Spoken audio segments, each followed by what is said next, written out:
teman-teman kru, manajer kru semuanya. Jadi race selesai, harus kembali ke Palembang.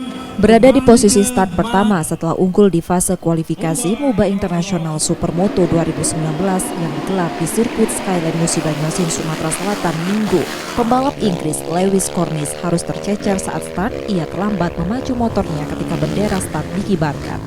Terlambat satu langkah dari pembalap di belakangnya asal Malaysia Muhammad Khairi bin Zakaria. Namun pengalaman Lewis dan berbagai lomba serupa yang pernah diikutinya membuat ia mampu mengejar ketertinggalan itu. Hingga akhirnya ia mampu finish tercepat di 2 race yang digelar pada event ini dengan total poin 50, mengungguli 17 pembalap lainnya yang ambil bagian di kejuaraan ini. The best start. I ended up in position 2 off the start because Gabby got a good start. And yeah, maybe just 2 or 3 laps, biding my time, having a little look where I can, trying to get past. And yeah, we ran a little bit wide on the exit of the first turn, so I squared him off, got up the inside, and then just put in a couple of laps. And yeah, just tried to make the gap, keep my head down, no mistakes, and that's what I did. So bringing home the 1 plate in race 1. Cheers.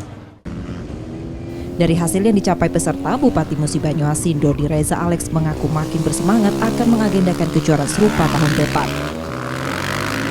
Mengadakan kejuaraan nasional, kemudian untuk slalom kejuaraan Asia, dan sekarang ada 7 negara yang ikut serta dalam Supermoto dari 3 benua. Dan tidak menutup kemungkinan ke depan kita akan mengadakan kejuaraan dunia dari Supermoto itu di Musi Banyuasin, tentu dengan segala persiapan dan kesiapan yang ada. Hasil lengkap dari kejuaraan MUBA Internasional Supermoto, Lewis Cornish memuncaki kejuaraan dengan total poin 50, disusul 2 pembalap Malaysia, posisi 2, Muhammad Khairi bin Zakaria dengan 42 poin, serta Muhammad Habibullah bin Muhammad Saleh. Untuk posisi 4, pembalap Indonesia Raffi Tangka dengan 33 poin, dan pembalap Indonesia lainnya Farudila Adam posisi 5 dengan 33 poin. Sementara pembalap nasional lainnya Pedro Wuner finish di urutan 10 dengan 22 poin. Tetra Surya, Kompas TV, Musi Banyuasin, Sumatera Selatan.